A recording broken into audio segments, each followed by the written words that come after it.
কখনো কখনো ফুটবল মাঠের বাইরে সিদ্ধান্ত ম্যাচের ভাগ্য নির্ধারণ করে, আর এবার সেই সিদ্ধান্ত কেঁপে উঠছে বাংলাদেশ ফুটবল। নেপালের বিপক্ষে দুটি প্রীতি ম্যাচ সবাই ভেবেছিল দলের মিডফিল্ডে থাকবেন সেই তারকা যিনি ইংল্যান্ডের মাঠে খেলেন, কিন্তু শেষ মুহূর্তে বদলে গেল সব হিসাব। হামজা চৌধুরী আসছেন না, হ্যাঁ বাংলাদেশকে এবার লড়তে হবে তাকে ছাড়াই। তবে প্রশ্ন হলো কেন এমন সিদ্ধান্ত?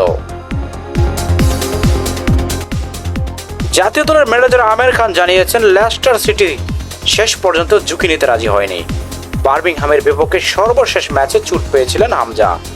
পায়ের সেই চোট এবং সামনে অক্সফোর্ড ইউনাইটেডের বিপক্ষে গুরুত্বপূর্ণ ম্যাচ, সবকিছু ভেবে ক্লাব তাকে নেপাল সফরে যেতে নিষেধ করেছে।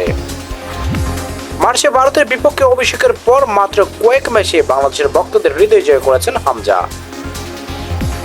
6 ও 9 সেপ্টেম্বর কাঠমান্ডুর দশরথ স্টেডিয়ামে মুখোমুখি হবে বাংলাদেশ ও নেপাল। ফিফা র্যাঙ্কিংয়ে বাংলাদেশ পিছিয়ে 184 নম্বরে, নেপাল 176 নম্বরে। তবে ফুটবলের সৌন্দর্য হলো এখানে সবকিছুই সম্ভব।